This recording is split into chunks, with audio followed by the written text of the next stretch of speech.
Sige, mag-enjoy ka sa biyahe mo. Pero huwag mo nang isipin na may babalikan ka pang tahanan. Ang malamig kong tinig ay umalingaw-ngaw sa tahimik na sala. Si Cesar, ang aking asawa, ay muntik nang mabitawan ang hawak niyang designer na duffel bag at tumawa ng mapakla. Ha? Ano bang pinagsasabi mo, Marisol? 3 araw na business seminar lang to. Masyado ka nang nahihilig sa panonood ng teleserye. O baka naman nagme-menopause ka na? Isang tahimik na ngiti lamang ang isinukli ko. Sa likod ng ngiting iyon ay nakatago ang desisyon kong tuldukan na ang 25 taon naming pagsasama, isang bagay na hindi man lang namamalaya ng lalaking ito. Ngayon ang araw na aalis si Cesar para sa 3 araw na seminar sa Tagaytay kasama ang kanyang kabit na si Rina. Nagsinungaling siya na ito ay para sa trabaho, sa pag-aakalang malilin lang niya ako habang nagpapakasaya siya kasama ang isang mas batang babae. Ngunit wala siyang kamalay-malay. Ilang minuto matapos niyang isara ang pinto ng aming bahay, hindi niya alam kung saan ako tutungo. At hindi niya alam na ang pagbisitang iyon ang magiging mitsa na magpapabago sa kanilang paraiso at gagawin itong isang impyerno. O sige, aalis na ako.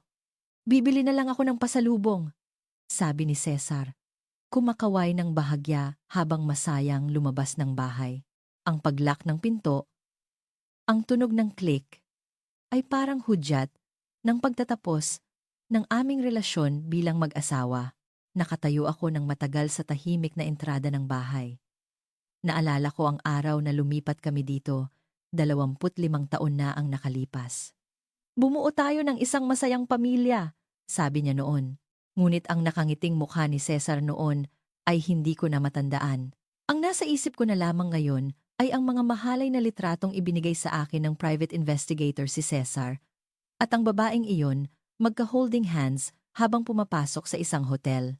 Dahan-dahan akong naglakad papunta sa aming silid-tulugan at tumayo sa harap ng salamin. 52 taong gulang. Ang mga guhit sa gilid ng aking mga mata, ang mga puting hibla sa aking buhok, lahat ng ito, sa aking paniniwala, ay tanda ng aking pag-aalay para sa pamilya. At lahat ng iyon ay inapakan lamang ng isang babaeng halos kaedad na ng aking anak. Sige, simulan na natin. Huminga ako ng malalim at kinuha mula sa closet ang pinakamahal kong business suit. Hindi masyadong magarbo, ngunit nagpapakita ng dignidad bilang isang asawa. Pagkatapos, inilagay ko ang inihanda kong sobre sa aking bag. Nasa loob nito ang ebidensya ng relasyon ni na Cesar at Rina at isa pang dokumento na kakailanganin ko sa lugar na aking pupuntahan. Bago ako umalis ng bahay, itinumba ko ang picture frame naming mag-asawa na nasa mesa sa sala. Ang aking destinasyon ay isang tahimik at mamahaling residential area malayo sa sentro ng syudad. Kabaligtaran ng direksyon, papuntang Tagaytay, kung saan patungo sina Cesar. Tumayo ako sa harap ng isang luxury condominium, sa tapat ng intercom. Ang tibok ng aking puso ay mas malakas kaysa dati. Ngunit ang aking mga binti ay hindi nanginginig. Narito ako upang bisitahin ang tahanan ni Miguel Santos, ang asawa ng kabit ni Cesar, na si Rina. Ding dong. Umalingaw-ngaw ang tunog sa tahimik na hallway. Pagkatapos ng ilang sandali ng katahimikan, isang malalim at tila pagod na boses ng lalaki ang narinig mula sa speaker. Sino po sila? Tumingin ako ng diretso sa kamera at nagsalita ng malinaw. Pasensya na po sa biglaang pagbisita. Ako po si Marisol, asawa ni Cesar Villanueva. Mayroon po akong mahalagang sasabihin tungkol sa asawa ninyo at sa asawa ko. Sa sandaling iyon, narinig ko ang paghinga ng malalim sa kabilang linya. Sandali lang po, ang mabigat na pinto ay bumukas. Isang lalaki na mas bata kaysa sa aking inaasahan, ngunit may matalim na liwanag sa kanyang mga mata, ang tumambad sa akin. Ang pagkikitang ito, sigurado ako, ang simula ng pinakamalaking unos sa buhay ng dalawang nagpapakasaya sa kasalanan. Ako ay hindi isang biktima na nasa bingit ng kawalan ng pag-asa. Ako ang tagapaghiganti, ang tagabantay sa pintuan ng impyerno. Handa na silang salubungin. Tinitigan ako ni G. Santos at nagsabi ng isang salita. Hinihintay ko po kayo. G ng Villanueva. Alam kong alam nyo na rin. Nang balak ko sanang itanong kung ano ang ibig niyang sabihin, nag-vibrate ang aking smartphone. Sa screen, lumabas ang isang mensahe mula kay Cesar na malamang ay naghihintayan na sila ni Rina sa isang meeting point. Galingan ko sa trabaho ha. Isang kasinungalingan na nagdulot sa akin ng matinding pandidiri. Binaliwala ko ito at humakbang papasok sa bahay ni G. Santos. Sa paanyaya ni G. Miguel Santos, pumasok ako sa isang sala na pinalamutian ng mga eleganteng kasangkapan. Maayos na nakahanay ang mga mamahaling gamit sa maluwag na espasyo, ngunit walang mararamdamang init ng isang tahanan. Tanging isang malamig na katahimikan ang bumabalot sa lugar. Maupo po kayo. Ipagtitimpla ko kayo ng kape. Wag na po, nakakahiya. Pasensya na sa abala. Umupo ako sa dulo ng sofa. Humigpit ang hawak ko sa aking bag na nasa aking kandungan. Maingat na nagtimpla ng kape si G. Santos at inilagay ang tasa sa harap ko. Ang mabangong amoy, sa kabalintunaan, ay bahagyang nagpakalma sa aking nag-aalab na kalooban. Ginang Villanueva, nabigla po ba kayo sa sinabi ko kanina na alam ko na? Mahinahong tanong ni G. Santos habang umuupo sa tapat ko. Siya ang asawa ni Rina, ang kabit, tantiya ko. Nasa kalagitnaan siya ng kanyang 30s. Mayroon siyang maayos na mukha, ngunit may malalalim na eye bags sa ilalim ng kanyang mga mata na nagsasabi ng kanyang matinding paghihirap. Opo. Ibig sabihin, mayroon na rin po kayong matibay na ebidensya? Oo. Ang asawa kong si Rina, hindi siya magaling magtago ng kasinungalingan. Biglang dumami ang kanyang overtime. Naging magarbo ang pananamit. At hindi na ako pinapansin tuwing hawak niya ang kanyang cellphone. At higit sa lahat, nagbago ang tingin niya sa akin. Isang tingin ng pandidiri na para bang nakakakita siya ng isang maruming bagay. Ang mga salita ni G. Santos ay parang kumirot sa aking dibdib. Dahil iyon mismo ang trato na natatanggap ko mula kay Cesar sa nakalipas na mga taon. Nagkakilala kami ni Cesar sa isang university organization at nagpakasal pagkatapos ng graduation. Noong mga panahong iyon, puno kami ng pangarap at nangako kaming haharapin ang anumang pagsubok ng magkasama. Ang aming nag-iisang anak na babae ay nakapagtapos na at may sarili ng buhay. Akala ko, sa wakas ay masisiyahan na kami sa oras para sa aming dalawa. Ngunit 3 taon na ang nakalipas, nang ma-promote si Cesar bilang department head, nagbago ang lahat. Buti ka pa! Wala kang alam sa mundo. Nasa bahay ka lang at nag-aalaga. Ang dali ng buhay mo. Ang mga ganitong mapanlait na salita ay naging pang-araw-araw na. Isang gabi, umuwi siyang lasing. Habang inaalalayan ko siya, tinabig niya ang aking kamay at sinabing, Hoy, Marisol, tumingin ka ba sa salamin? Yang magulo mong buhok at mga losyang mong damit, nakakahiya kang isama sa labas. Wala ka ng halaga bilang babae. Sa loob at labas, natigilan ako. Para makatipid, iniiwasan kong magpasalon at pinipili ko ang mga damit na komportableng pambahay. Iyon pala, para sa kanya, kahiya-hiya iyon. Wala akong nagawa kundi yumuko. Alam kong kung sasagot pa ako, lalo lang siyang magagalit. Hindi nagtagal, nagsimula ang panloloko ni Cesar. Ang kabit niya ay si Rina Santos. 28 anyos, isang empleyado sa ilalim niya. Nahanap ko ang kanyang social media account at doon, nakapaskil ang mga litrato ng mga designer bag at mamahaling pagkain sa restaurant na halatang bigay ni Cesar. Ang swerte ko sa boss ko, iba talaga kapag mature na lalaki, may class, sabi sa isang post. Kasama nito ang isang litrato kung saan kitang-kita sa gilid ang limited edition na relo na paborito ni Cesar. Ganyan din po ang asawa ko, sabi ko kay G. Santos, nanginginig ang boses. Hindi na niya ako tinitingnan bilang partner na nakasama niya ng matagal, kundi isang katulong o pabigat na lang. At ngayon, nalulunod siya sa kabataan at kagandahan ni Rina, umaaktong parang hari. Tahimik na pinakinggan ni G. Santos ang aking mga salita. Papunta sila ngayon sa isang luxury resort sa Tagaytay, hindi ba? Sa Tala Manor. Kung hindi ako nagkakamali, nanlaki ang mga mata ko. Paano niyo nalaman? May nakita akong printout ng reservation sa bag ni Rina. Sinadya kong iwanan doon para kapag nasa tuktok na sila ng kanilang kaligayahan, doon ko sila ibabagsak sa impyerno. Isang matalim na liwanag ang gumuhit sa mga mata ni G. Santos. Ang kanyang ekspresyon ay hindi na tulad ng isang pagod na asawa. Ito ay mukha ng isang mangangaso na may malamig at kalkuladong plano. Ginang Villanueva, gusto niyo po bang makipaghiwalay? O gusto niyo pang ayusin ang inyong relasyon? Walang pag-aalinlangan kong sinagot ang tanong niya. Diborsyo! Pero hindi lang basta diborsyo. Gusto kong bigyan sila ng isang matinding parusa sa lipunan na hindi na nila makakalimutan.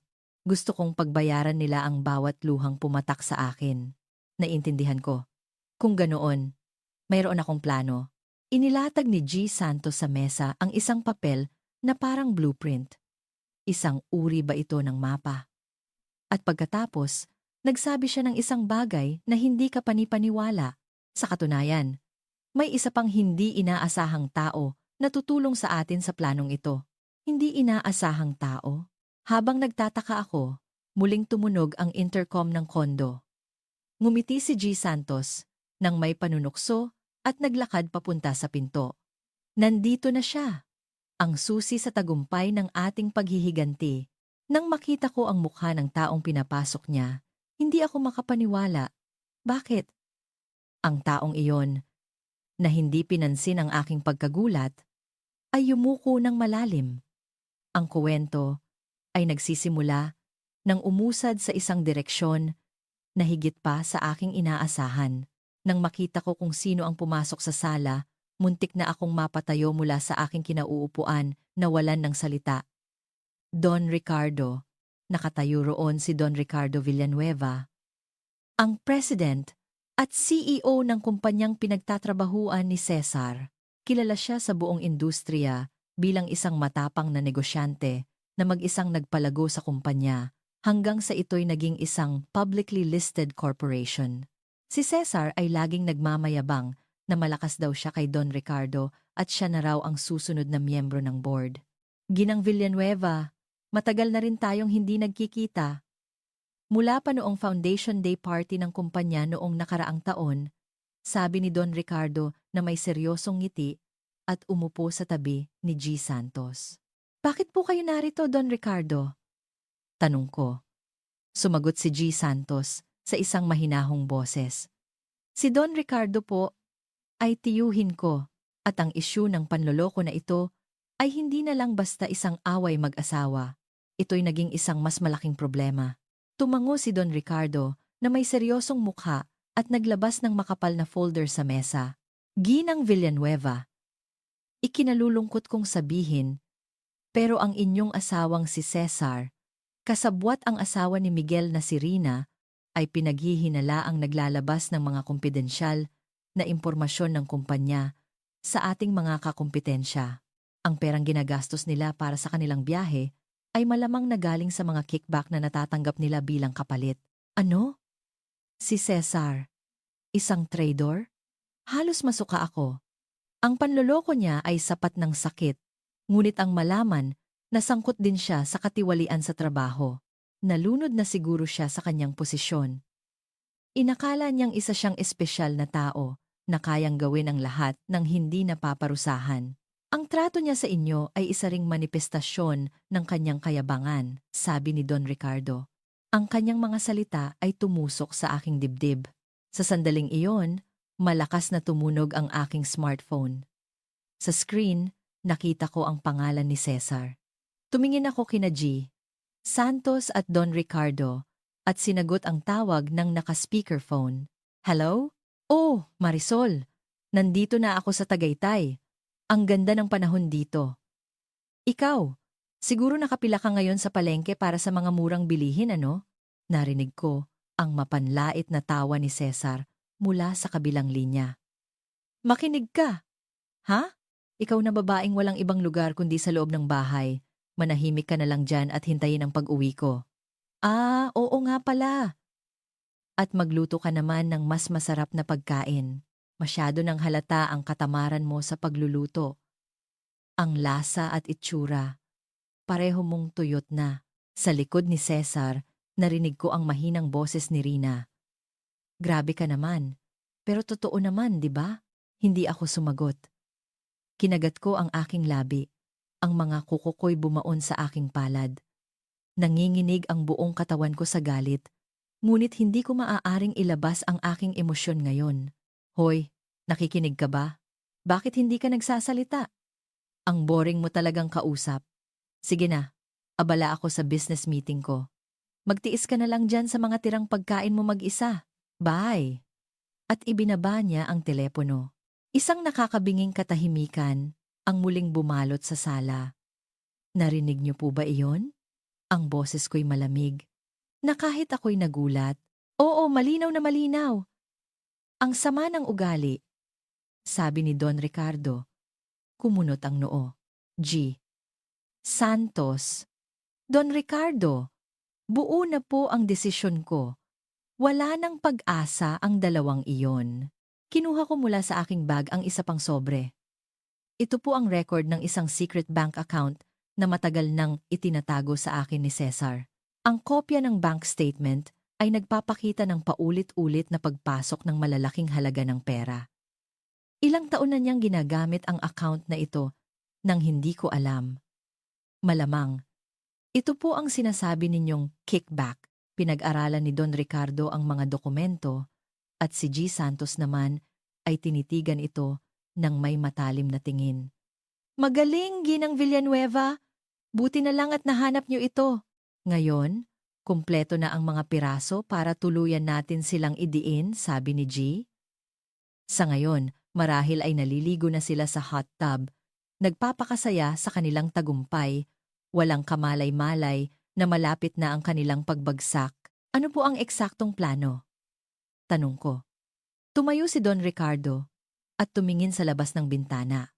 Bukas, may ipapadala akong isang tao sa resort na iyon. Sa sandali ng kanilang pag-check out, doon sila magigising sa kanilang panaginip. Ginang Villanueva, maaari po ba kayong sumama? Opo, syempre. Walang pag-aalinlangan kong sagot. Ang 25 taon ng pag-aalay ko sa lalaking iyon, tatapusin ko gamit ang sarili kong mga kamay. Wala nang natitirang awa. Ngunit sa mga sandaling iyon, hindi ko pa alam. Ang taong ipapadala ni Don Ricardo ay magdudulot ng isang pagkagulat na hindi inaasahan ni Cesar at maging ako. Ang mga hibla ng panloloko, pagnanakaw, at pagtataksil. Ang umaga sa Tagaytay ay nagsimula sa isang napakaliwanag na asul na kalangitan at sa mahinahong tunog ng hangin. Sa isang marangyang resort, ang Tala Manor, na may tanawin ng lawa ng Taal. Sa isang special suite na may sariling jacuzzi na nagkakahalaga ng hindi bababa sa 50,000 kada gabi, ang aking asawang si Cesar at ang kanyang kabit na si Rina ay nagpapakasaya. Cesar, ang sarap nitong special bulalo. Iba talaga ang ganitong luho. Para lang sa mga piling tao tulad natin. Sabi ni Rina habang malanding kumakain. 28 taong gulang. Perpekto ang kanyang make-up kahit umaga pa lang. At nakasuot ng isang manipis na silk robe. Oo nga, para sa isang taong araw-araw na kumakain ng sabaw na walang lasa at mga ulam na binili sa bagsakan, paraiso ito. Sabi ni Cesar, umiinom ng mamahaling alak kahit umaga pa lang at masayang nag-iinat.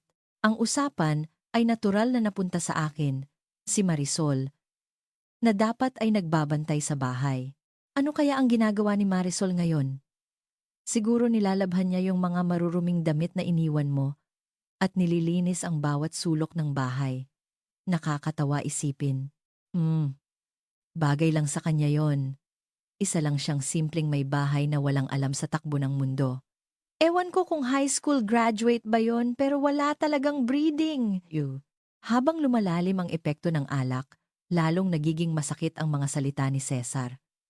Nakita mo ba yung mukha niya? Parang basahan.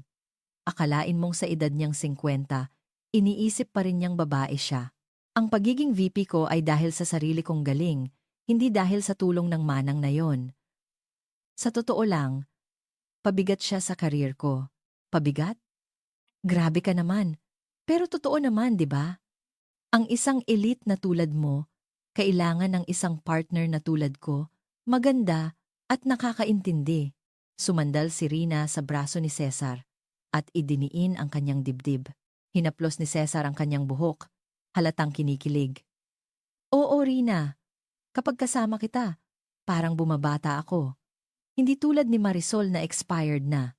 Isa na siyang basura na hindi mo alam kung saan itatapon. Pagkatapos nitong seminar, o mas tamang sabihing biyahe, bibigyan ko na siya ng divorce papers. Separation pay! Ni isang kusing, wala siyang makukuha. Walang dahilan para hatiin ko ang pinaghirapan kong pera sa isang babaeng walang silbi. Nagkatinginan sila at sabay na tumawa ng malakas. Sa sandaling iyon, nag-vibrate ang cellphone ni Cesar sa mesa. Ska. Tong babaeng to na naman. Ang kulit. Inis na sinagot ni Cesar ang tawag ng naka-speakerphone. Hello? Cesar? Kamusta ang seminar? Ayos ka lang ba? Tanong ko sa isang boses na walang emosyon. Oo, break time lang sa trabaho. Sabi ko abala ako, di ba? Anong kailangan mo? Wala naman. Nag-aalala lang ako. Baka may nakalimutan ka kahapon? Nakalimutan? Ano? Birthday mo? Sabi ko wag kang tatawag para sa mga walang kwentang bagay. Tapos na ba ang paglilinis mo? Pag-uwi ko, kapag may nakita akong isang hibla ng buhok sa sahig, lagot ka sa akin. Hindi ako sumagot. Narinig ko ang mahinang pagtawa ni Rina sa kabilang linya. Hoy! Bakit hindi ka nagsasalita? Nakakakilabot ka talagang babae. Makinig ka. Ikaw na matandang ulyanin. Sumunod ka na lang sa mga sinasabi ko. Tandaan mo, marami akong pwedeng ipamalit sa'yo. Galit na ibinaba ni Cesar ang telepono. Ha! Ang sarap sa pakiramdam. Ang pag-insulto sa babaeng yon, ang pinakamagandang stress reliever. Ang sama mo talaga, Cesar. Pero nakakaawa ka naman na ganyan ang asawa mo. Sana makalaya ka na at maging tayo na. Oo, alam ko. Sige na, maghanda na tayo para sa checkout. Mamaya, babalik tayo ng Maynila sakay ng helicopter na ni-reserve ko. Isang grand finale, di ba? Masayang umalis ang dalawa sa silid. Bumaba sila sa elevator, patungo sa lobby, na nagniningning sa ilalim ng mga chandelier. Inilabas ni Cesar ang kanyang platinum credit card, handa nang iabot sa front desk ng may pagmamayabang. Mr. Cesar Villanueva, naging masaya po ba ang inyong paglalakbay? Isang malalim at malamig na boses ng babae ang umalingaw-ngaw sa likod nila. Pamilyar ang boses na iyon, ngunit hindi dapat marinig dito. Sabay na lumingon sina Cesar at Rina. Doon, nakatayo ng may dignidad ang isang babae. Angela, bulalas ni Cesar. Sa pagkabigla, nakatayo roon ang aming anak na si Angela. Ngunit hindi ito ang karaniwang Angela na kilala niya. Nakasuot ng isang matikas na dark suit at may matalim na tingin, para siyang ibang tao. Dad. Hindi. Mr. Cesar Villanueva, tapos na ang maliligayang araw ninyo. Sa tabi ni Angela ay may ilang matitipunong lalaki. Sa kanilang mga dibdib, may nakasabit na mga ID na may selyo ng gobyerno. Ano to? Anong kalokohan to? Angela? At sino sila? Nanlamig ang buong katawan ni Cesar.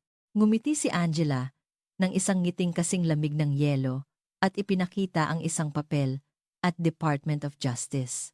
Dad, may arrest warrant para sa'yo sa kasong corporate espionage at paglalabas ng mga kumpidensyal na impormasyon. Kasabwat si Miss Rina at ako ang nakatalagang piskal sa kasong ito. Arrest? Ano? Angela, hindi ba't isa kang designer? Nanginginig ang mga tuhod ni Cesar. Sa sandaling iyon, bumukas ang automatic door ng lobby at isa pang hindi inaasahang tao ang pumasok.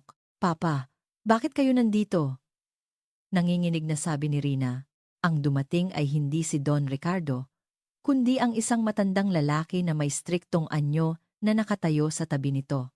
Ang kwento ay lumampas na sa simpleng paglutas ng isang kaso ng panloloko at malapit nang maging isang malaking iskandalo na yayanig sa bansa.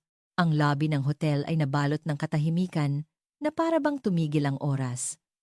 Ang mga mausisang tingin ng mga hotel guest ay nakatuon sa aming grupo. Angela, anong pinagsasabi mo? Tigilan mo na yang biro mo! Nanginginig ang boses ni Cesar. Kinakabahang niluwagan niya ang kanyang kurbata at paulit-ulit na lumunok. Sa tabi niya, si Rina ay nagtatago sa likod ng kanyang ama, nanginginig. Dad, hindi ito biro. Mula sa iyong computer, natagpuan ang lahat ng ebidensya, ang history ng pagpapadala mo ng confidential information sa kakumpetensyang kumpanya at ang mga record ng pagtanggap mo ng kickbacks. Hindi ka na makakatakas. Ang boses ni Angela ay napakalamig. Hindi mo aakalaing galing sa sarili niyang anak. Ngunit si Cesar ay hindi isang taong basta na lang susuko. Bigla, para siyang may naalala at isang baluktot ng ngiti ang sumilay sa kanyang mga labi. Ha? Kaya pala. Gawa mo to lahat, Marisol. Sigaw niya. Biglang itinuro ako.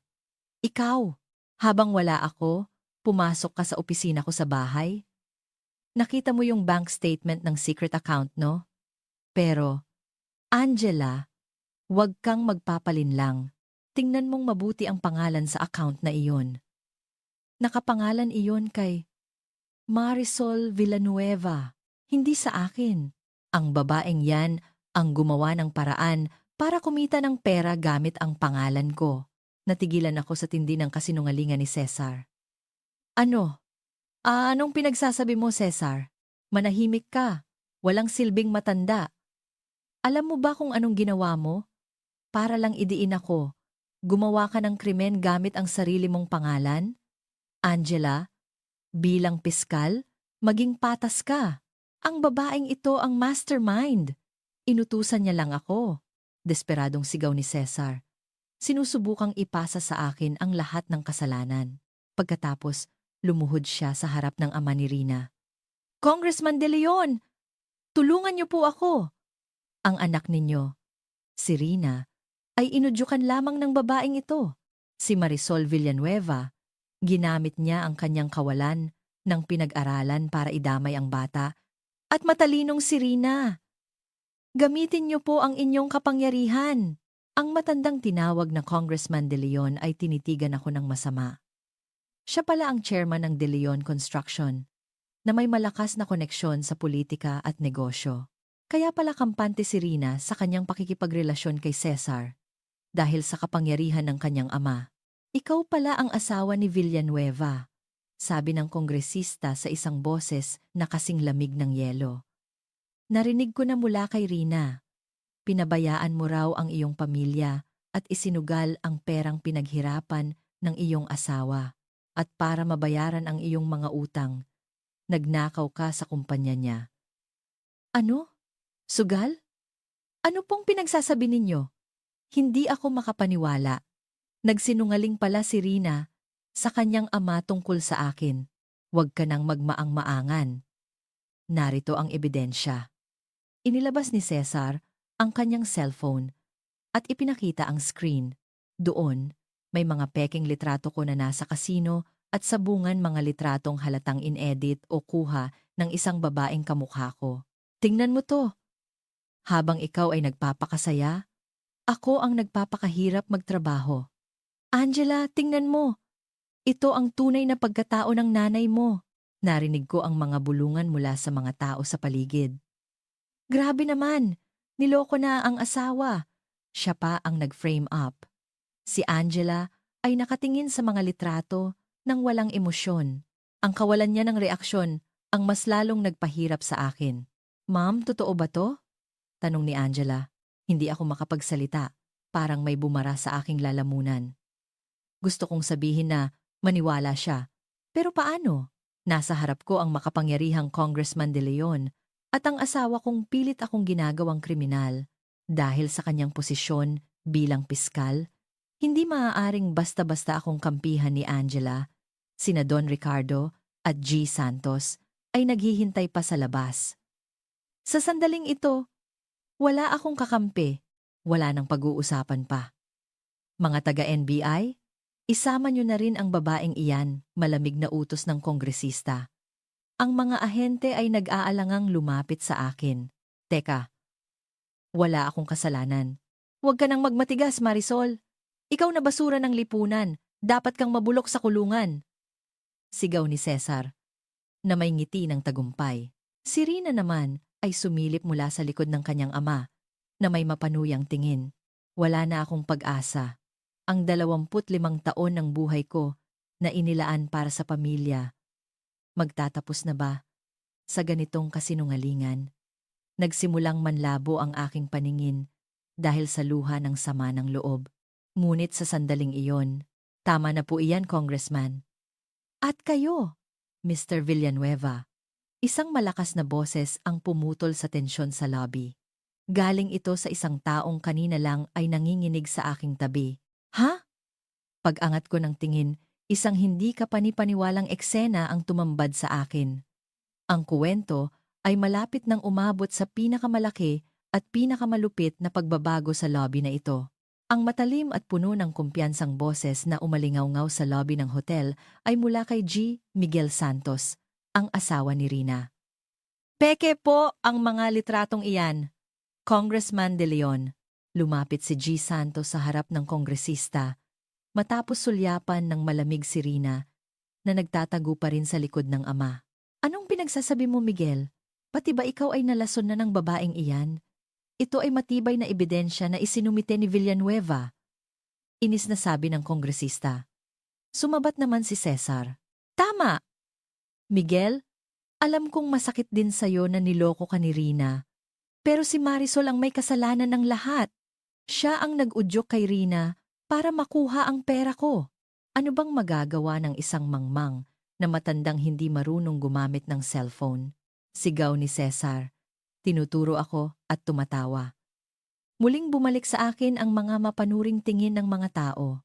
Tinitigan ko lang si Cesar.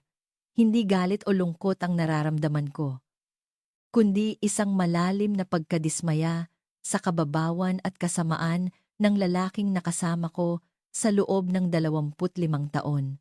Cesar, sinabi mong isa akong mangmang na matanda at inakala mong wala akong alam sa teknolohiya. Mahinahon kong sabi, ngunit sapat na para marinig sa buong lobby. Natural, ang kaya mo lang gawin ay umorder ng murang bilihin online. Paanong mahahanap ng isang tulad mo ang perpekto kong secret account? Siguradong may nagturo sa'yo. Hindi. Walang tumulong sa akin. Nakalimutan mo lang siguro. Nakalimutan mo kung ano ang trabaho ko bago tayo ikasal. Sa mga salita kong iyon, bahagyang nagbago ang mukha ni Cesar. Kinuha ko mula sa aking bag ang isang nakalaminate na ID at ibinigay kay Angela. Angela, pakidagdag ito sa ebidensya ng prosecution. Kinuha ito ni Angela at nanlaki ang mga mata. Ma'am, ito, Certified Fraud Examiner, CFE license, at ito, Advanced Information Technology Professional Certification? Ano? Ano yan? Anong kalokohan to? Sinubukan agawin ni Cesar ang mga ID mula kay Angela, ngunit pinigilan siya ng mga ahente. Cesar, noong nag-resign ako sa trabaho para pakasalan ka, sinabi mong isa lang akong ordinaryong office clerk. Pero hindi iyon totoo.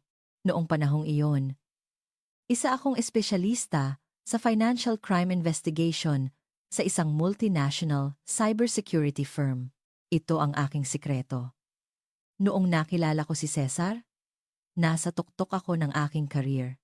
Ngunit naniwala ako sa kanyang mga salita na pumasok ka sa pamilya ko at suportahan mo ako. Kaya tinalikuran ko ang lahat para maging isang may bahay. Ang tingin niya sa aking nakaraan bilang isang simpleng empleyado ay dahil hindi niya sinubukang intindihin ang aking trabaho at ayaw niyang aminin na may asawa siyang mas magaling kaysa sa kanya. Imposible! Hindi yan totoo! Isa ka lang. Isa ka lang. Sunod-sunurang asawa. Nagkunwari akong sunod-sunuran. Pero mula nang mapansin ko ang iyong mga kahina-hinalang kilos, 3 taon na ang nakalipas. Binalikan ko na ang aking dating propesyon. Habang masaya kang nagte-text sa kabit mo sa sala, nasa kabilang kwarto ako, sinusubaybayan ang lahat ng iyong komunikasyon at tinutukoy ang iyong mga money laundering activities. Ginamit ko ang aking smartphone at ikinonekta ito sa malaking tourism monitor sa lobby. Ngayon, Congressman De Leon, ipapakita ko sa inyo ang sinasabi ninyong ebidensya ng aking pagsusugal. Lumabas sa monitor ang peking litrato ko sa kasino. Ginamitan ko ito ng analysis software. Ito ay isang deepfake image na gawa ng AI. Ang orihinal na litrato ay kuha ilang taon na ang nakalipas habang nagvo-volunteer ako sa isang feeding program. Idinikit lang ang background ng kasino at binago ang aking ekspresyon. At kapag tiningnan natin ang metadata ng image file na ito, isang device ID ang lumitaw sa screen. Galing ito sa iyong personal na laptop, Cesar Villanueva, na export kahapon ng 2:00 ng madaling araw. Ginawa mo ito bago ka umalis bilang insurance sakaling kailangan mo akong idiin. Nagkaroon ng bulungan sa buong lobby. Ang mukha ni Cesar ay unti-unting namutla. At higit pa riyan. Ang mga dokumentong ipinakita mo sa kongresista bilang katibayan ng aking mga kasalanan ay napatunayan kong peke lahat, gawa mo, at ni Rina, Congressman De Leon.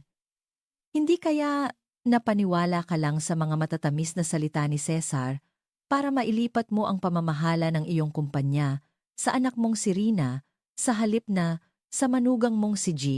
Santos, na hindi mo gusto? Napaupo ang kongresista sa isang silya, hindi makapaniwala. Si Cesar ay hindi na makapagsalita. Parang isang isdang bumubuka-buka ang bibig. Ma'am, ang galing mo, bulong ni Angela, na may paghanga sa kanyang mga mata. Ang liwanag sa kanyang mga mata ay ang liwanag ng isang piskal na nagtataguyod ng katarungan. Isang bagay na hinangaan ko sa kanya noon pa. Sige na, Dad. Mukhang hindi mo na kayang gawing kriminal si Ma'am. Sa halip, nadagdagan pa ang kaso mo ng pamemeke ng ebidensya at paninirang puri. Sa hudyat ni Angela, hinawakan ng mga ahente ang braso ni Cesar. Teka! Bitawan niyo ako! Ako ay magiging board member. Hindi ako papayag na sirain ng matandang. Yan ang buhay ko, sigaw ni Cesar. Ngunit ang kanyang mga salita ay nawalan na ng saysay sa marangyang lobby. Ngunit hindi pa doon natapos ang kwento. Habang dinadala si Cesar palabas, isang lalaki ang humahangos na pumasok sa hotel. Patay tayo, Congressman! Nire-raid po ng NBI ang head office natin. Sa balitang iyon, napasigaw si Rina at napaupo sa sahig. Ang gulo ay hindi lamang para kay Cesar. Ito'y malapit ng lamunin ang buong pamilya De Leon. Patay tayo, Congressman! Nire-raid po ng NBI ang head office natin dahil sa kaso ng bid-rigging at iligal na kontribusyon sa mga politiko. Ang sigaw ng sekretaryo ay umalingaw-ngaw sa lobby ng hotel. Huminto ang lahat. Ang mga hotel guest na kanina lang ay hinahangaan si Cesar bilang isang elite na VP ay biglang natigilan. Bid-rigging? Illegal contributions? Nanginginig na sabi ni Congressman De Leon, nakatukod sa kanyang baston sa tabi niya. Si Rina ay hindi makapaniwalang nakatingin sa kanyang ama at kay Cesar. Papa, hindi totoo yan, di ba? Nasangkot ang kumpanya natin sa krimen. Cesar, magsalita ka. Sabi mo kontrolado mo ang lahat. Manahimik ka, Rina! Sigaw ni Cesar.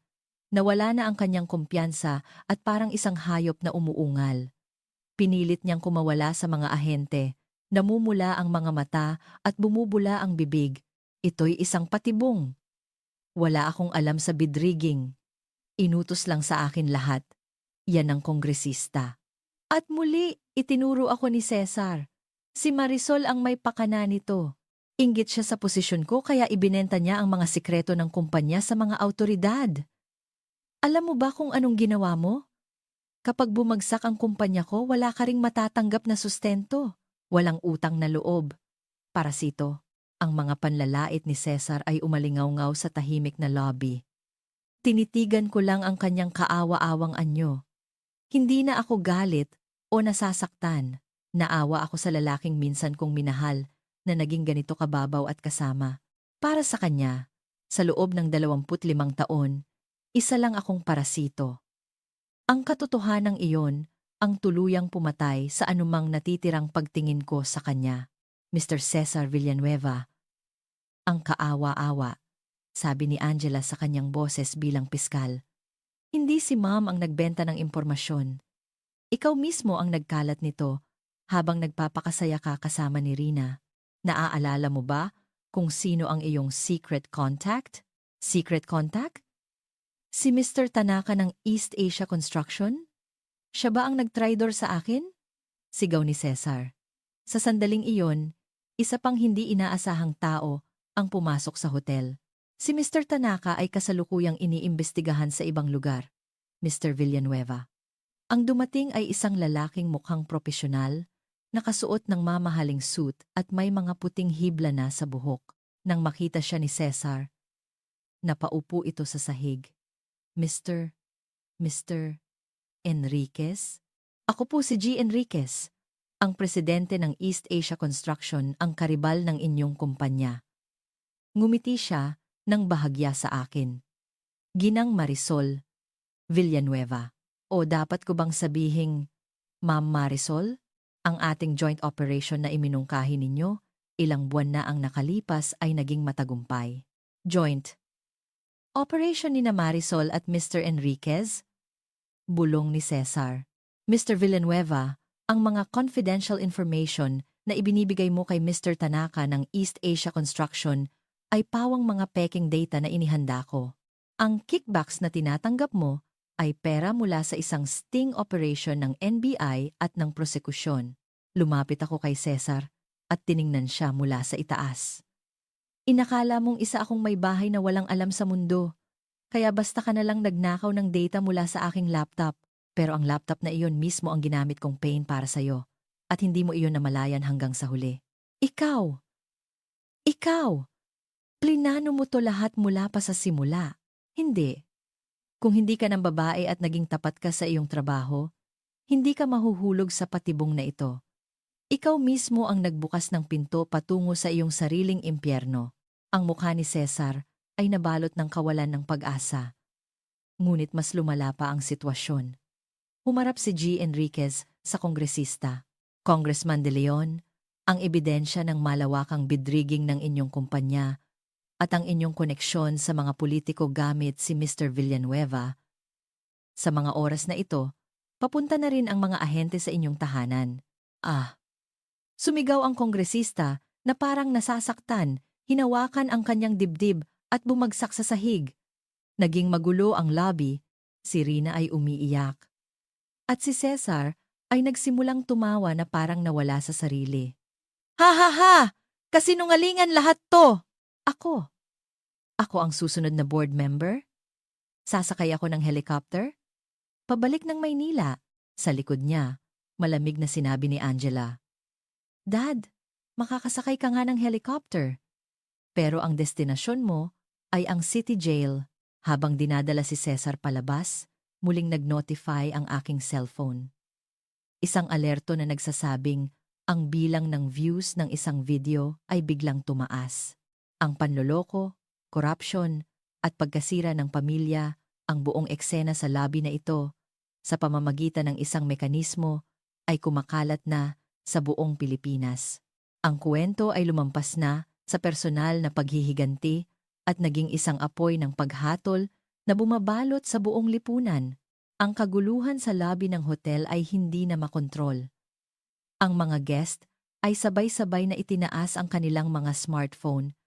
Kinukunan ng video si Cesar na nakahandusay sa sahig at si Rina na humahagulgol. Tigilan niyo yan? Huwag niyo akong kunan. Biktima ako rito. In-frame up ako ng matandang yan. Sigaw ni Rina sa mga kamera. Ang kanyang mukha ay puno ng luha at kumalat na maskara. Wala nang bakas ng dati niyang ganda. Tumayo siya at sumugod sa akin. Kasalanan mo to. Kung pumirma ka lang sana sa divorce papers, sana isa na akong mayamang asawa ngayon. Ang sama ng ugali mo. Matandang hukluban. Natatakot ka bang iwanan ng asawa mo sa edad mong yan? Nakakaawa ka. Nang akmang sasaktan ako ni Rina, isang kamay ang pumigil sa kanya ang kanyang asawang si Miguel. Rina, tama na! Hindi mo pa ba naiintindihan kung sino ang mas nakakaawa sa ating lahat? Miguel, tulungan mo ako. Ialis mo ako rito. Si Papa. Bumagsak siya. Kailangan niya ng tulong. Nasa mga paramedic na ang papa mo. Pero, Rina, may isang malaki kang hindi pagkakaunawa. Hindi natatakot si Ginang Villanueva na iwanan ng asawa niya. Hinihintay niya lang ang tamang pagkakataon na mapanood kayo mula sa pinakamagandang upuan habang kusa kayong tumatalon sa impyerno. Hindi ko itinanggi o kinumpirma ang sinabi ni Miguel. Tinitigan ko lang si Rina. Sa malamig kong tingin, natigilan siya na parang isang palaka na natuklaw ng ahas. At Mr. Villanueva, o dapat sabihing Cesar, yung pinananabikan mong pagsakay sa helicopter, binago ko na ang plano. Kinuha ko mula sa aking bag ang isa pang dokumento. Ito ay isang deed of assignment para sa isang pribadong kumpanya na pag-aari dapat ni Cesar. Ano yan? Ito ang kumpanya na ginawa mo nang hindi ko alam para sa iyong tax purposes.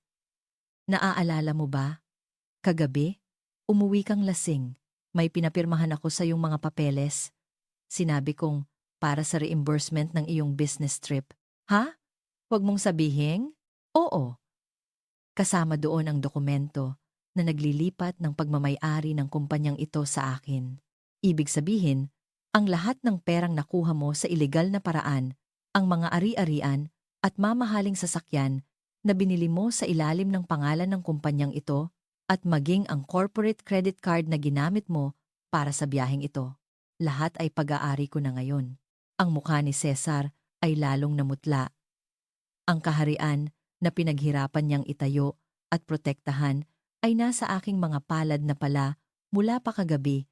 Ikaw, manloloko ka, magnanakaw. Hindi yan pwede. Sige, magkita tayo sa korte. Teka, mukhang na-deactivate na ang corporate card mo. Sa sandaling iyon, lumapit ang isang empleyado ng hotel. Excuse me, Mr. Villanueva. Yung corporate card po na ibinigay ninyo, tumawag po ang bangko, invalid na raw po. Ang inyong bill, kasama ang cancellation fees, ay aabot sa mahigit 1,000,000 piso. May iba po ba kayong paraan ng pagbabayad? Nanginginig na hinalungkat ni Cesar ang kanyang wallet. Ngunit ang laman nito ay mga card na over the limit na o na-block ko na. May pera ako. Rina, yung card mo. Pabayaran mo sa papa mo. Hindi pwede, Cesar. Yung mga card ni papa, pin-freeze na lahat ng sekretaryo niya kanina. Sa gitna ng marangyang lobby, nalaman nilang dalawa na wala na silang ni isang kusing. Oras na. Oras na para sa pagtutuos.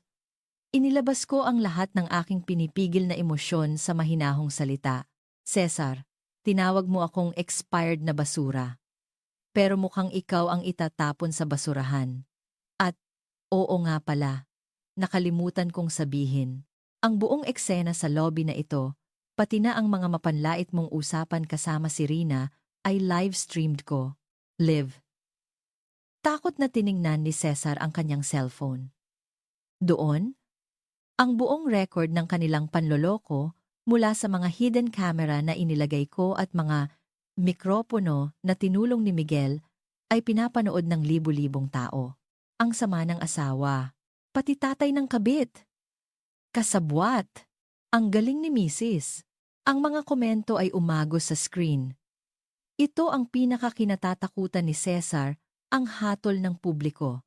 Ang kanyang reputasyon, posisyon, pera, at pagkalalaki ay sabay-sabay na gumuho. Sa sandaling iyon, muling bumukas ang pinto ng hotel at isa pang hindi inaasahang tao ang pumasok. Ginang Villanueva, handa na po ang lahat. Ang boses ay mula sa taong pinagkakatiwalaan ni Cesar. Ang tumulong sa kanya para maging perpekto ang kanyang alibi. Para sa biyaheng ito ang kanyang batang sekretaryo na si Marco. Marco! Nandito ka para tulungan ako, di ba? Sigaw ni Cesar, na para bang nakakita ng pag-asa. Ngunit tiningnan lang siya ni Marco nang may pandidiri at lumapit sa akin. Ginang Villanueva, ayon po sa utos ninyo, nakuha ko na ang mga orihinal na kopya ng mga hidden files mula sa kanyang desk sa opisina. Wala na po siyang takas. Ano? Marco, traidor ka. Habang umalingaw-ngaw ang sigaw ni Cesar, mas bumilis ang takbo ng mga pangyayari. Ang dahilan kung bakit tumulong si Marco sa akin ay isang lumang sama ng loob na hindi kailanman inakala ni Cesar. Marco, traidor ka. Anong ginagawa mo? Matapos kitang alagaan at tulungan, ganito ang isusukli mo sa akin? Ang sigaw ni Cesar ay umalingaw-ngaw sa mataas na kisame ng hotel. Nakaupo pa rin sa sahig, sinubukan niyang gumapang at yumakap sa mga paa ng kanyang sekretaryo na si Marco. Ang kanyang itsura ay malayo na sa isang VP na mayabang, isa na lamang siyang kaawa-awang matandang lalaki. Tiningnan siya ni Marco na para bang isang maruming bagay, umatras at tinabig ang kanyang kamay. Inalagaan, huwag mo akong patawanin, Mr. Villanueva. Ang ginawa mo sa akin ay pilitin akong magtrabaho nang walang bayad hanggang hating gabi. Ipasa sa akin ang lahat ng sisi sa iyong mga pagkakamali at ang pagpapasara sa maliit na subcontractor business ng pamilya ko dahil sa isang hindi makatarungang dahilan. Subcontractor? Anong pinagsasabi mo? Matagal na yon. Maliit na bagay lang. Noong panahong iyon, inatake sa puso ang aking ama at nawala sa amin ang lahat. Ngunit may isang taong hindi nagpakilala na nagbigay ng malaking tulong pinansyal at nagbayad para sa aking pag-aaral. Naisip mo ba kung sino iyon? Ang tingin ni Marco ay marahang bumaling sa akin. Nanlaki ang mga mata ni Cesar, hindi makapaniwala. Marisol, ikaw, Cesar, habang ikaw ay nasa labas, naglalaro ng golf, nakikipag-inuman, at nagpapakasaya. Ginugol ko ang 25 taon na iyon para subukang ayusin ang mga nasira mo at pakinggan ang mga taong inapakan mo. Nang lumapit sa akin ang nanay ni Marco, doon ko naintindihan, para mapigilan ang iyong kasamaan, kailangan ko ng isang kakampi mula sa loob. Ang mukha ni Cesar ay unti-unting namula sa galit at kahihiyan. Ang takot sa isang sitwasyong wala nang balikan ay nagpabago sa kanyang ekspresyon. Ikaw, matagal mo na pala akong minamanmanan? Napakasama mong babae. 25 taon kang naghintay ng pagkakataon para pabagsakin ako? Isa kang demonyo na nagpapanggap na anghel.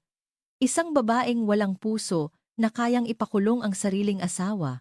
Ang mga panlalait ni Cesar ay sinubukan niyang iparinig sa mga hotel guest at mga usisero. Ngunit ang tanging isinukli nila ay malamig na tingin at panghuhusga. Tinitigan ko lang siya nang walang imik, hindi na kailangan ng mga salita. Habang siya ay nagsisisigaw, lalong kumakalat ang kanyang kahihiyan online at unti-unting namamatay ang kanyang reputasyon. Tama na, Cesar! Nakakahiya ka! Biglang sigaw ni Rina. Mula sa sahig, tiningnan niya si Cesar nang may matinding galit. Sabi mo, nasa likod mo si Congressman De Leon kaya wala kang talo. Pero tingnan mo, si Papa, nasa alanganing kalagayan. Ang kumpanya natin nire-raid. Sayang lang ang panahong ginugol ko sa isang matandang amoy lupa. Natulad mo! Rina, pati ba ikaw? Hindi ba't nagmamahalan tayo? Pagmamahal? Walang ganoon! Ang gusto ko lang ay ang mga designer bag na binibigay mo at ang posisyon bilang asawa ng isang VP. Isa kang walang kwentang kriminal. Huwag kang lalapit sa akin. Nakakadiri ka. Ang kastilyong buhangin na tinawag nilang pag-ibig ay gumuho na. Ang dalawang nagsumpaan ng pagmamahal kagabi ay ngayoy nag-aaway na parang mga hayop. Ang eksena ay napakapangit at nakakalungkot. Sige na, Mr. Villanueva, o dapat sabihing, akusado. Sabi ni Angela habang hinihudyatan ang mga ahente na may dalang posas. Huwag na tayong magdulot ng karagdagang abala. Tungkol naman sa iyong mga secret account sa ibang bansa, nagsimula na ang proseso para i-freeze ang mga ito. Salamat sa investigasyon ni Ma'am. Wala nang natira. Wala ka nang babalikan. Hindi totoo yan. Hindi totoo! Sigaw ni Cesar na parang hayop at sinubukang tumakbo palabas. Ngunit hinarangan siya ni na Miguel at Don Ricardo. Saan ka pupunta? Marami ka pang dapat ipaliwanag sa amin, Villanueva. Lalo na ang tunay na layunin ng impormasyong ibinigay mo sa East Asia Construction, sabi ni Don Ricardo. Natigilan si Cesar, nanginginig at napaluhod, paulit-ulit na sinusuntok ang sahig. Aha! Gusto ko lang kayong higitan, Marisol. Gusto ko lang maramdaman na mas mataas ako sa'yo, isang babaeng walang silbi kung wala ako. Ang kanyang pag-amin ay napaka-immature at makasarili. Sa loob ng 25 taon, hindi niya ako kailanman nakita. Isa lamang akong kasangkapan para sa kanyang pride. Sa sandaling iyon, isang breaking news ang lumabas sa malaking TV sa lobby. Breaking news. Sa kaso ng malawakang bid rigging ng De Leon Construction, lumabas ang hinala na may mga matataas na opisyal ng gobyerno na sangkot. Inilabas na ng mga autoridad ang arrest warrant para sa sinasabing key man sa kaso, ang VP na si Cesar Villanueva. Isang malaking litrato ni Cesar ang lumabas sa screen. Nang makita ito, tuluyan na siyang nawala sa sarili at nagsimulang tumawa ng malakas. Ha ha ha! Key man daw! Ako ang bida! Bida sa national TV! Nakita mo, Marisol? Ako. Habang tumatawa at umiiyak, napabuntong hininga na lang ako. Wala nang saysay ang anumang sasabihin sa kanya. Ngunit sa gitna ng kaguluhan, napansin kong biglang natigilan si Rina. Nanginginig niyang tinitingnan ang kanyang cellphone na para bang may kinukumpirma. Ang dahilan ng pagkagulat ni Rina ay isang katotohanan na maging si Cesar ay hindi alam ang pinakamalaking sikreto sa likod ng kanilang relasyon. Isang sigaw na parang tili ang umalingaw-ngaw sa lobby ng hotel galing kay Rina. Paulit-ulit niyang tinitingnan ang screen ng kanyang cellphone na para bang nakakita ng multo. Hindi totoo to. Bakit? Bakit zero balance na ang personal account ko, pati na ang investment funds na pinagkatiwala sa akin ni Papa? Sa mga salitang iyon, natigilan si Cesar na akmang dadalhin na palabas. Ano? Zero? Rina, anong sinasabi mo? Dapat may milyon-milyon sa account na yan mula sa mga kickback ko. Sabi mo ikaw ang namamahala. Hindi ko alam. Kanina lang nandun pa. Pero ngayon, na-transfer na lahat. Ang nakalagay na recipient ay KDP Foundation. Ano to? Ngayon ko lang narinig yan. Sa narinig, bahagyang ngumiti si Miguel, nakatabi ko. Ang ngiting iyon ay tuluyang nag-alis sa maskara ng isang pagod na asawa. Ito'y ngiti ng isang henyo sa likod ng lahat. KDP Foundation. Pamilyar na pangalan. Ginang Villanueva. Sabi niya sa akin. Tumango ako at dahan-dahang lumapit sa kanila. KDP. Teka, Marisol, wag mong sabihing KDP? Biglang natigilan si Cesar, na parang may napagtanto. Tama. Inisyal ng aking pangalan bago ako ikasal, Catarina del Prado. Cesar. Inakala mong isa lang akong simpleng office clerk, pero nakalimutan mo na yata na ang pamilya ko, ang mga del Prado, ay dating nagmamay-ari ng malalaking lupain sa rehiyong ito. Nang pumanaw ang aking ama, Inilagay ko ang lahat ng aming yaman sa isang trust fund at pinalago ito ng hindi nagpapakilala. Ang down payment para sa condominium na ipinagmamalaki mong binili mo para sa atin ay galing sa aking foundation, isang pautang na walang interes. At ang perang ipinangsusustento mo kay Rina. Inilabas ko mula sa aking bag ang isang lumang kwaderno.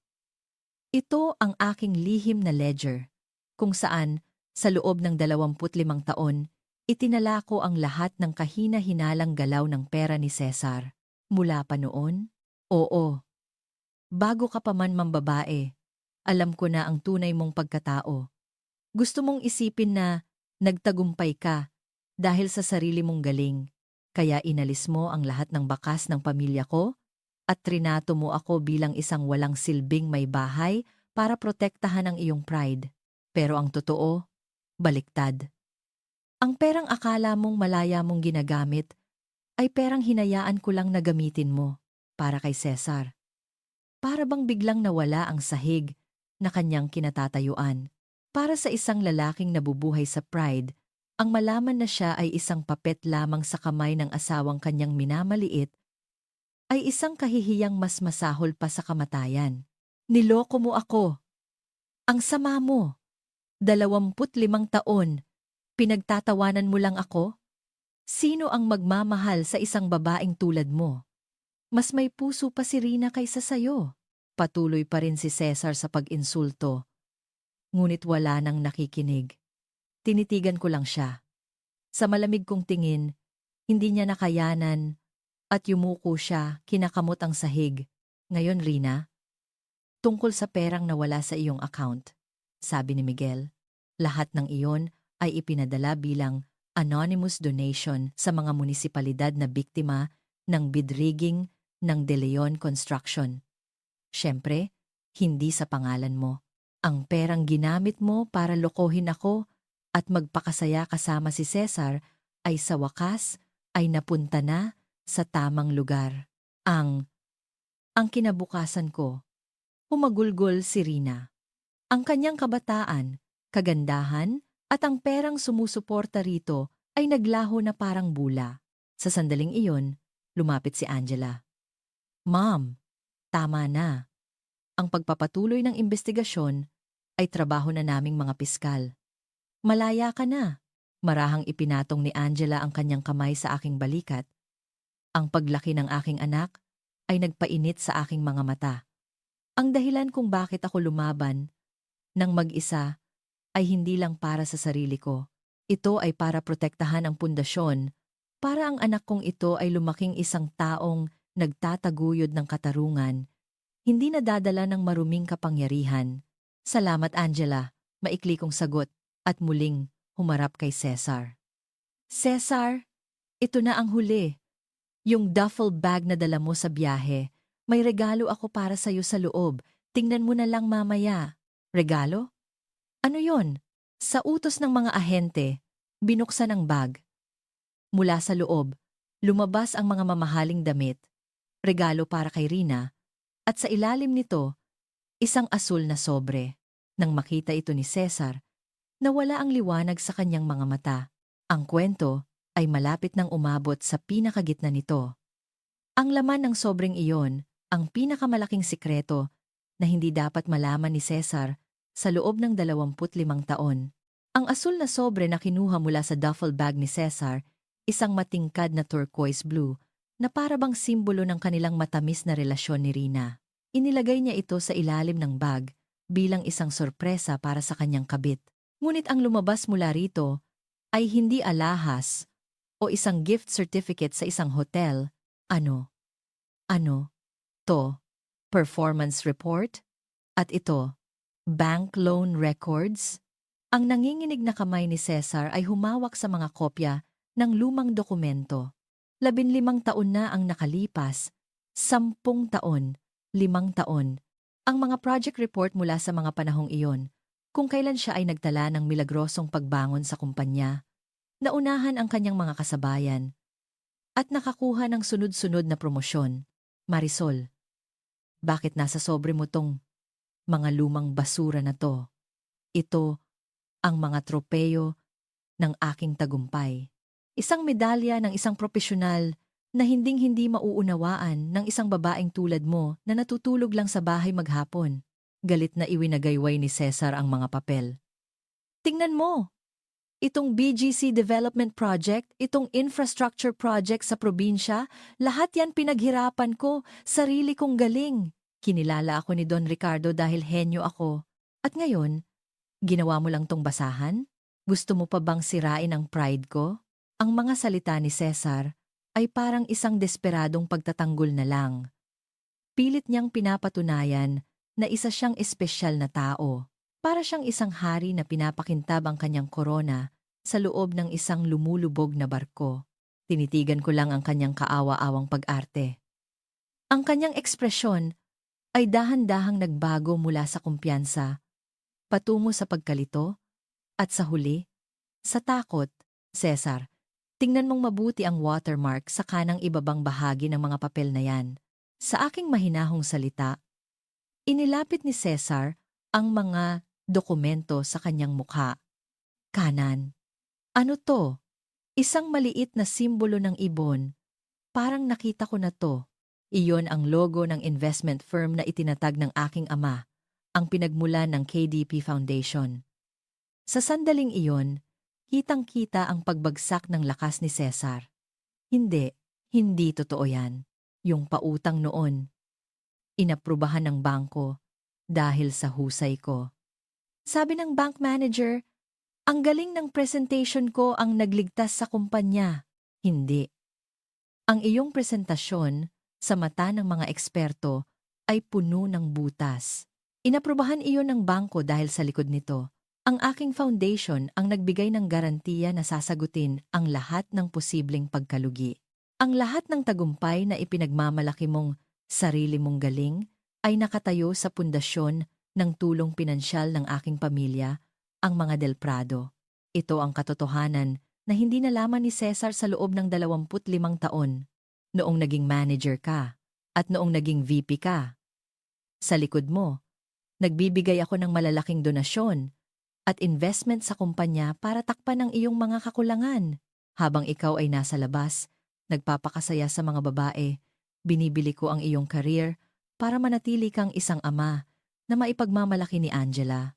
Binili mo ang career ko. Hindi makapaniwalang tinitigan ako ni Cesar. Para sa kanya, ako dapat ay isang babaeng walang alam at walang magagawa kung wala siya. Kung hindi, guguho ang kanyang buong pagkatao. Huwag kang magsinungaling. Imposible.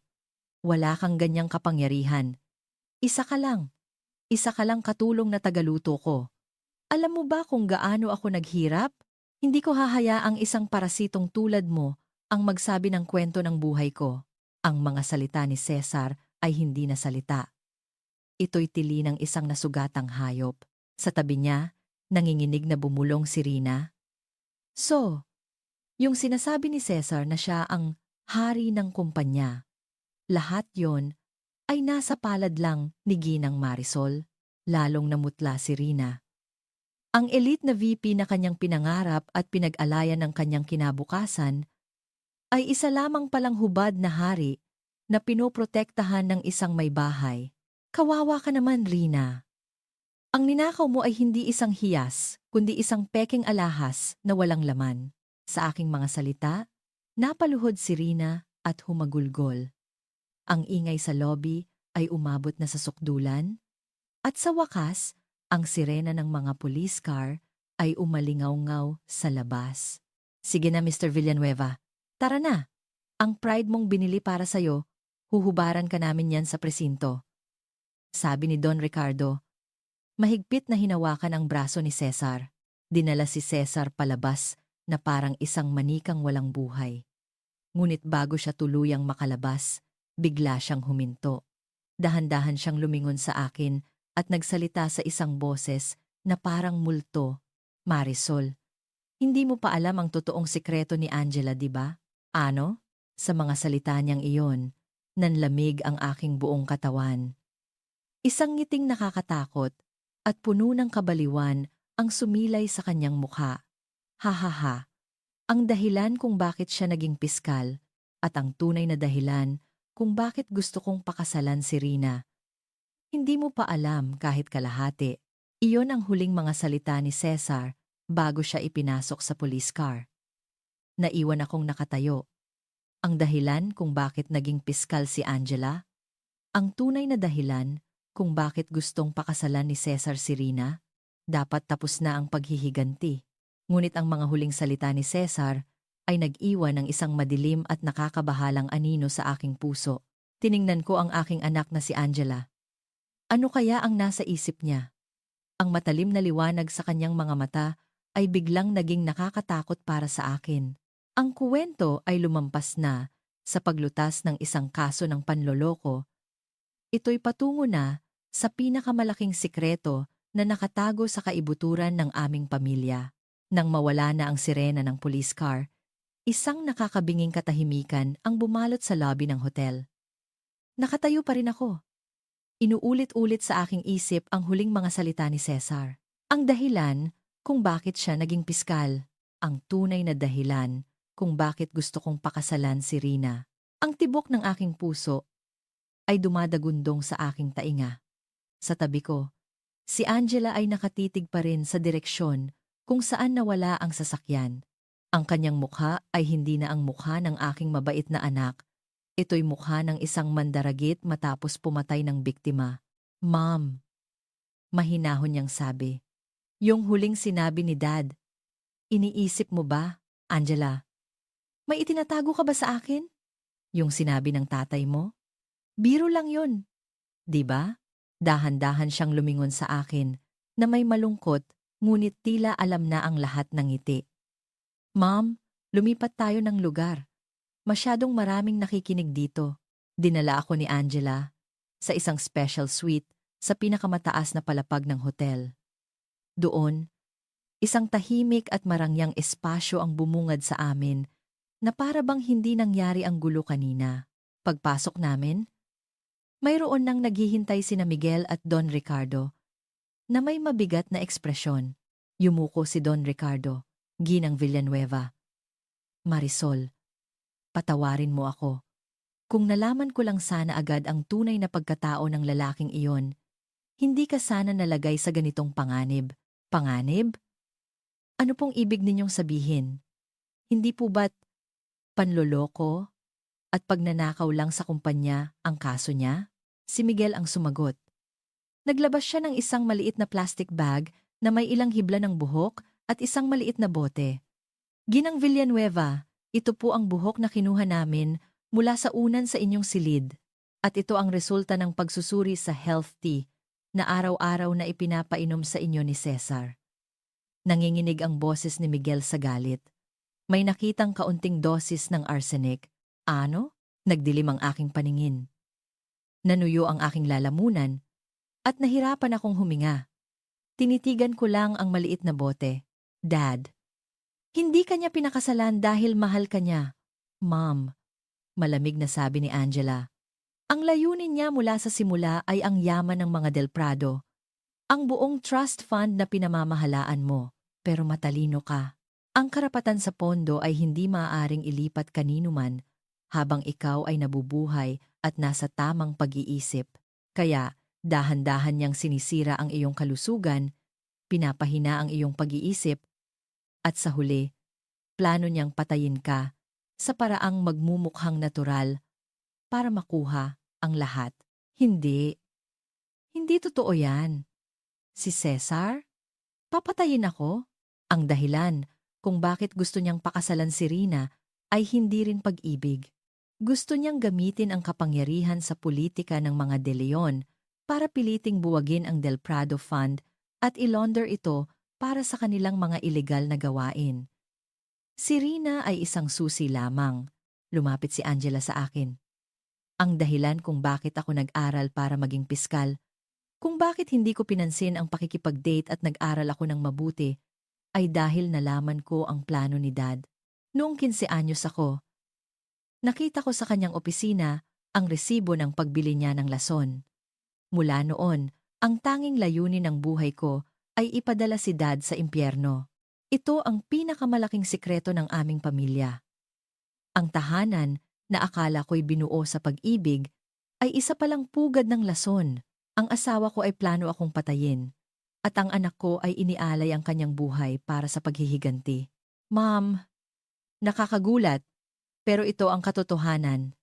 Si Dad ay isang halimaw na mas masahol pa sa ating inaakala. Naglabas si Angela ng isa pang litrato. Nakita ko roon ang isang batang Cesar, kasama ang isang hindi kilalang babae. At sa tabi nila ay isang batang Congressman De Leon na may mapanuyang ngiti. Ang babaeng ito, ang tunay na minamahal ni Dad. Inutusan siya ng kongresista na iwanan ang babaeng iyan at lapitan ka. Lahat ay bahagi ng isang 30 taong plano para makuha ang yaman ng mga Del Prado. Sa tindi ng revelasyon, halos bumagsak ako mula sa aking upuan. Ang aking buong buhay, ang aking 25 taon, ay isang palabas lamang pala, isang lalaking walang kaluluwa, sabi ni Don Ricardo.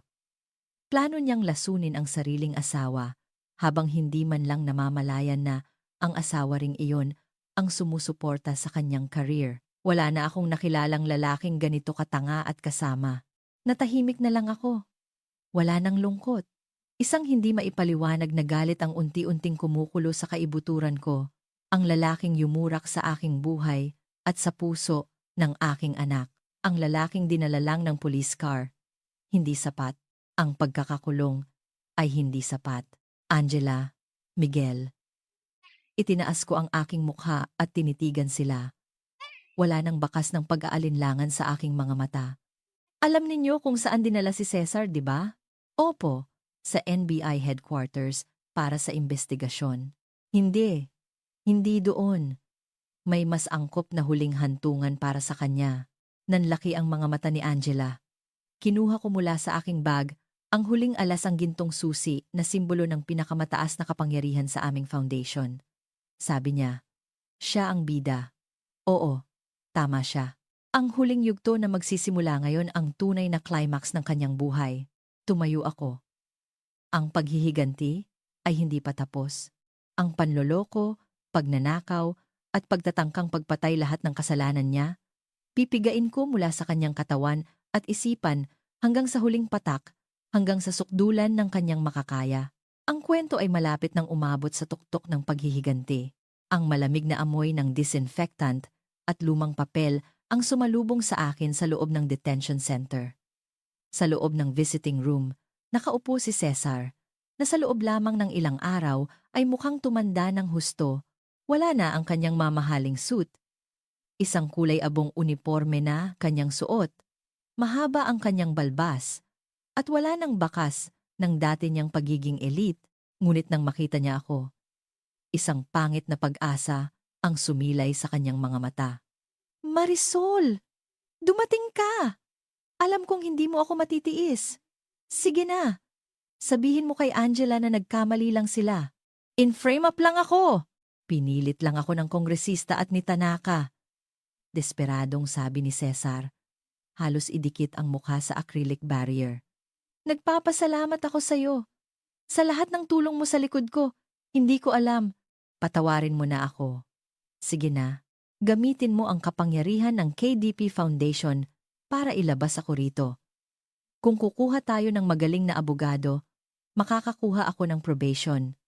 Paglabas ko, magsimula tayong muli. Malulungkot ka kapag wala ako, di ba? Ang lalaking tumawag sa aking basura at plano akong lasunin ay ganito na ngayon. Nakinig lang ako sa kanya. Ang aking katahimikan ay inakala niyang pag-aalinlangan. Oo, at kalimutan mo na si Rina. Laruan lang yon.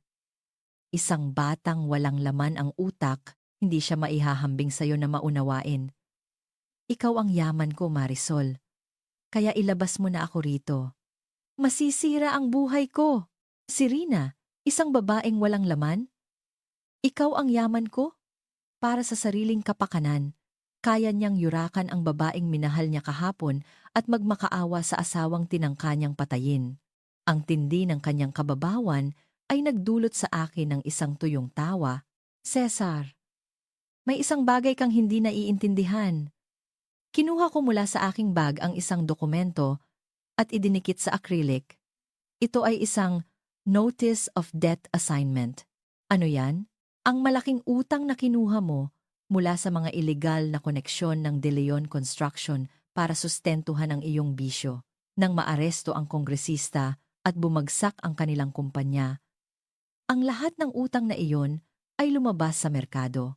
At kaninang umaga, binili lahat ng aking foundation. Binili?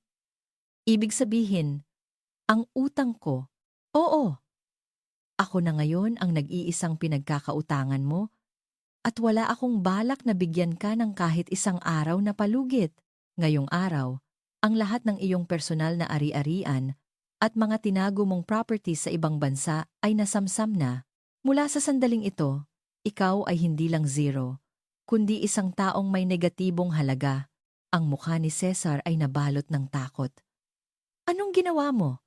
Hindi ba't nandito ka para tulungan ako? Bilang asawa, dapat mong iligtas ang asawa mo. Walang puso. Dahil sa'yo, mawawala ang lahat ng pinaghirapan ko. Walang puso? Ang isang lalaking nagtangkang lasunin ang sariling asawa ay may lakas ng loob na sabihin yan? Sa mga salita kong iyon, natigilan si Cesar. Si Angela. Siya ang nagsabi sa'yo.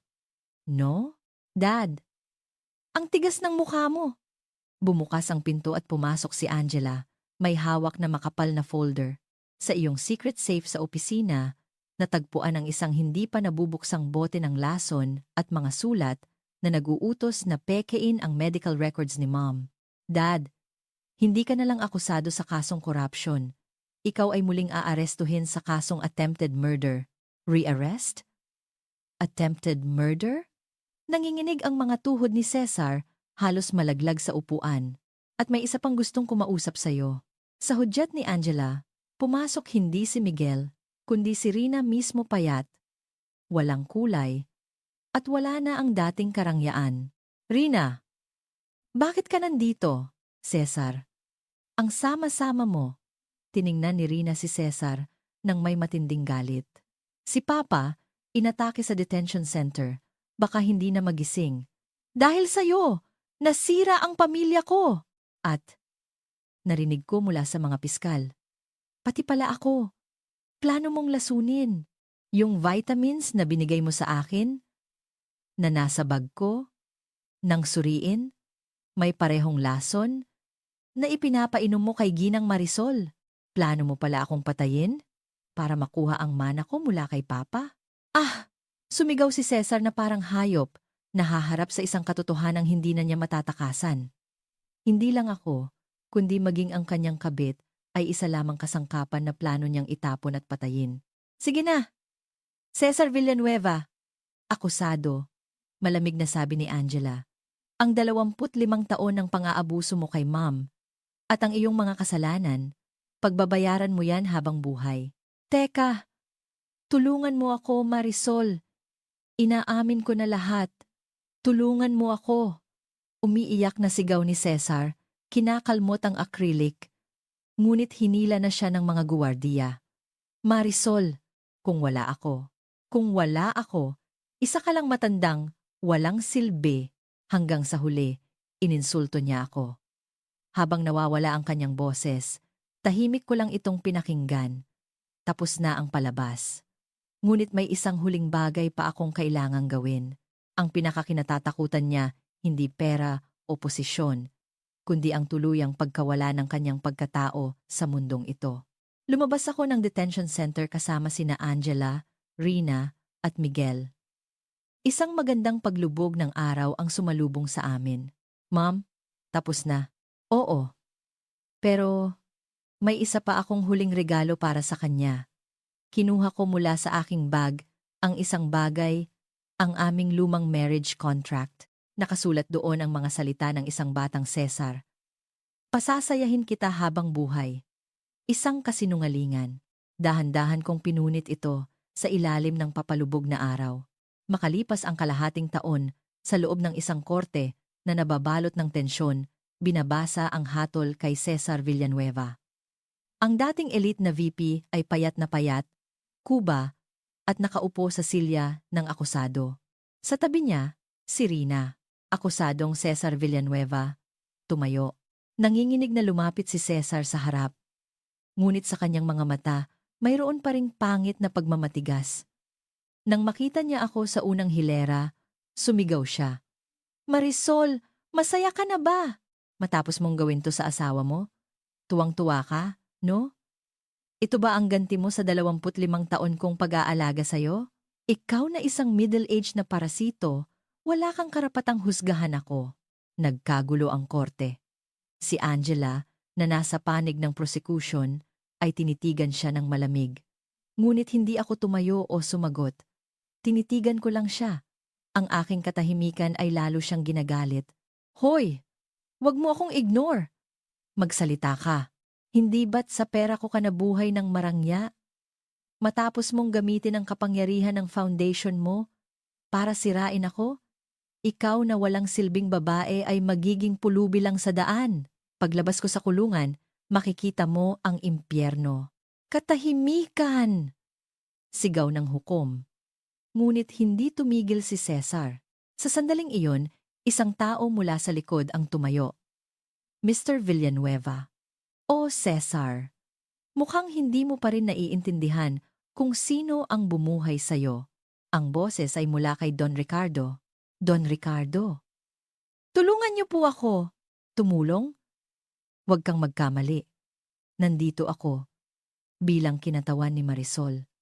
Itinaas ni Don Ricardo ang isang makapal na dokumento. Cesar. Ang apelidong Villanueva na ipinagmamalaki mo ang iyong magandang career. Lahat yan ay isang kasinungalingan na inihanda ng pamilya Del Prado para pagtakpan ang iyong mga utang at kasalanan.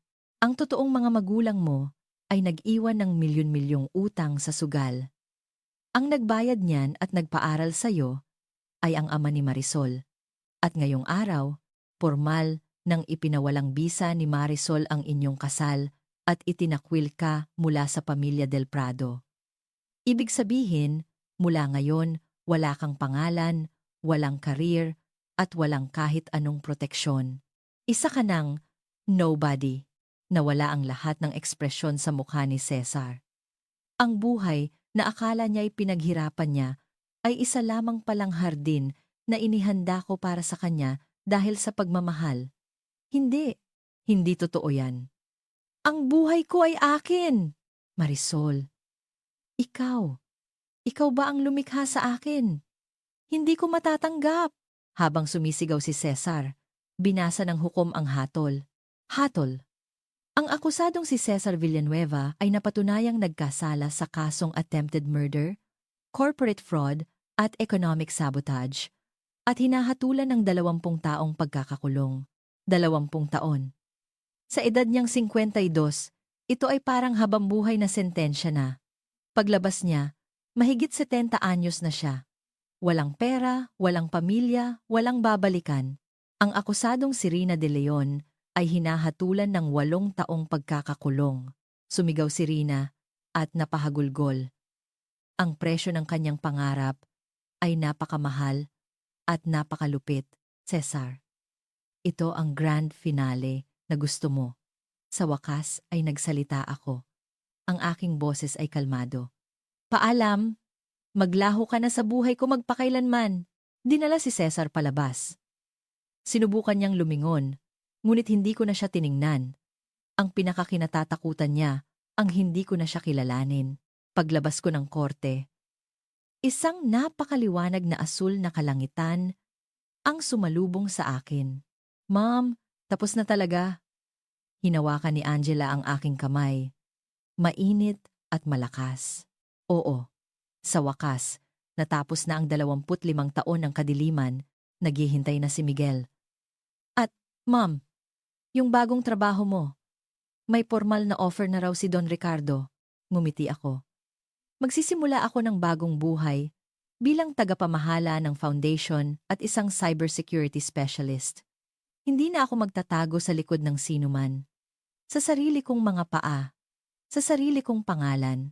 Ngunit, may isang huling pasabog pa. Sa loob ng bus papuntang kulungan, ang nakita ni Cesar sa isang higanteng billboard sa EDSA ay ang aking nakangiting mukha at sa tabi nito ang pangalan ko bilang tatanggap ng isang prestihiyosong International Peace Award, isang bagay na pinangarap niya. Aha! Ang sigaw ni Cesar sa loob ng bus. Ang basura na kanyang itinapon ay isa palang hiyas na nagbibigay liwanag sa mundo. Ang katotohanan iyon, sa loob ng 20 taon, ay dahan-dahan niyang haharapin kasama ng kawalan ng pag-asa. Ilang linggo matapos ang paglilitis, sa isang burol na may tanawin ng dating lupain ng mga Del Prado, ang mga bulaklak ng seresa ay sumasayaw sa hangin. Inilagay ko ang isang bungkos ng puting bulaklak sa puntod ng aking ama. Papa, natupad ko na po ang aking pangako. 25 taon na ang nakalipas, sinabi niya sa akin, Marisol, kung sakaling maligaw ka, bumalik ka rito. Ang pangalang Del Prado ay ang iyong gabay para mabuhay para sa iyong sarili, hindi sa anino ng iba. Mom, ang ganda ng ngiti mo. Sa likod ko, nakatayo si Angela. Wala na ang kanyang uniforme bilang piskal.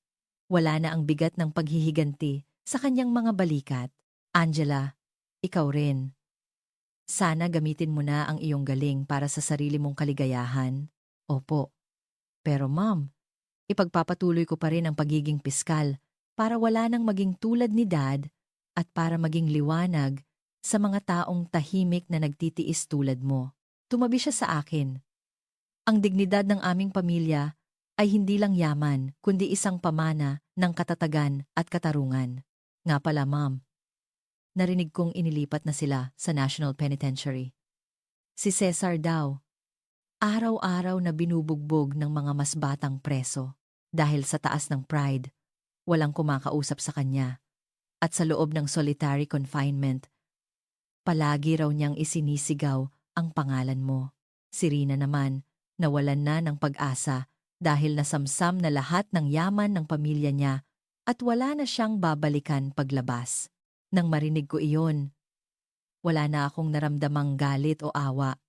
Inaani lang nila ang kanilang itinanim. Wala nang lugar si Cesar Villanueva sa aking puso. Ang tulpo, hayaan na natin sila. Patay na sila sa ating buhay. Tumingala ako sa langit. 25 taon akong naniwalang isa akong pabigat, pero ang pinto ay laging bukas. Kailangan ko lang gamitin ang susi ng tiwala sa sarili. Sige na, Angela, umalis na tayo. Naghihintay na sina Don Ricardo at Miguel sa Foundation's anniversary party. Ah, oo nga pala. Si Miguel, formal nang hiwalay kay Rina. Magsisimula na rin siya ng bagong buhay. Lahat tayo ay nagsisimula muli. Kinuha ko mula sa aking bag ang isang business card. Nakasulat doon ang bago kong pangalan. Catarina Del Prado, President, KDP Foundation. Wala na si Marisol Villanueva. Ngayon, sa edad na 52, magsisimula ako ng bagong kabanata. Habang pababa kami sa burol, lumingon ako. Sa likod ng mga puno ng seresa, para kong nakita ang dati kong sarili. Ang sarili kong nagtiis, ngumiti habang umiiyak. Okay lang, hindi ka ganoon kahina. Ang iyong 25 taon ay hindi na sayang. Dahil naranasan ko ang sakit, kaya kong maging mabait. Dahil naranasan ko ang pagtataksil, mas pahahalagahan ko ang tunay na ugnayan. Hinawakan ko ng mahigpit ang kamay ni Angela. Ang init na iyon, ang pinakamahalagang tropeo na ipinaglaban ko sa loob ng 25 taon. Mom, gutom na ako. Daan tayo sa paboritong restaurant ni Lolo, yung may masarap na sinigang. Sige, treat ko. At umorder tayo ng pinakamasarap na alak. Wow! Ang galante naman ng bagong presidente. Ang aming tawanan ay lumipad kasama ng hangin. Ang aking bagong buhay, isang kuwentong akin lamang. Tapos na ang mahabang taglamig at ngayon, isang napakagandang tagsibol ang nagsimula